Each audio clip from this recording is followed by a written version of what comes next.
അത്ര വലിയ പ്രയാസമുള്ള കാര്യമൊന്നുമല്ല. ഒരു 10 മിനിറ്റ് മതി. ചെയ്താൽ 100 ഹജ്ജ് ചെയ്ത പ്രതിഫലം. സുബ്ഹാനല്ലാഹ്, അൽഹംദുലില്ലാഹ്, ലാ ഇലാഹ ഇല്ലല്ലാഹ്, അല്ലാഹു അക്ബർ. ഇത് രാവിലെ ഒരു 100 പ്രാവശ്യവും അതുപോലെ വൈകുന്നേരം 100 പ്രാവശ്യവും ചൊല്ലുക. ഒരു 10 മിനിറ്റ് കൊണ്ട് തീരും. ഒരൊറ്റ ദിവസം ചെയ്താൽ കിട്ടുന്ന പ്രതിഫലമാണ് മുകളിൽ പറഞ്ഞത്. ഇത് നിങ്ങളുടെ ജീവിതത്തിൽ പതിവാക്കിയാൽ ആയിരക്കണക്കിന് ഹജ്ജ് ചെയ്ത പ്രതിഫലം നമുക്ക് നേടാൻ സാധിക്കും ഇൻഷാ അല്ലാഹ്. അതുപോലെ ഇനിയുമുണ്ട് പ്രതിഫലങ്ങൾ. 1. 100 കുതിരകളെ റബ്ബിന്റെ മാർഗത്തിൽ യുദ്ധത്തിന് നൽകിയ പ്രതിഫലം. 2. 100 അടിമകളെ മോചിപ്പിച്ച പ്രതിഫലം. 3.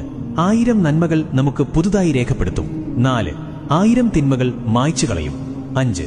നാളെ മഹ്ശറയിൽ മീസാനിൽ തൂക്കുമ്പോൾ മീസാൻ നിറയ്ക്കപ്പെടും. 6. റബ്ബിലേക്ക് അടുക്കാൻ സഹായിക്കും. 7. സ്വർഗത്തിൽ ഒരു താഴ്വരയുണ്ട്. അവിടെയുള്ള വൃക്ഷങ്ങളാണ് നീ ഇപ്പോൾ ചൊല്ലുന്നത്. ഇന്ന് നീ എത്രമാത്രം ചൊല്ലുന്നുവോ അതിന്റെ കണക്കിൽ നാളെ നിനക്ക് അത് നൽകപ്പെടും. 8. ഉണങ്ങിയ ഇല കൊഴിയുന്നതുപോലെ പാപങ്ങൾ കൊഴിഞ്ഞുപോകും. 9. ആകാശഭൂമികൾക്കിടയിൽ നന്മ കൊണ്ട് നിറയ്ക്കപ്പെടും ഇൻഷാ അല്ലാഹ്. 10. നാളെ മഹ്ശറയിൽ ഏറ്റവും കൂടുതൽ നിന്നേക്കാൾ മഹത്വമുള്ള ആരും ഉണ്ടാവില്ല, നിന്നേക്കാൾ കൂടുതൽ ഇത് ചൊല്ലിയവരല്ലാതെ. ഈ ദിക്ർ ജീവിതത്തിൽ പകർത്താൻ റബ്ബ് തൗഫീക്ക് നൽകട്ടെ. ഇതിനെക്കുറിച്ചൊന്നും അറിയാത്ത പാവങ്ങളായ കൂട്ടുകാർക്കും ഈ വീഡിയോ ഷെയർ ചെയ്തു കൊടുക്കുക.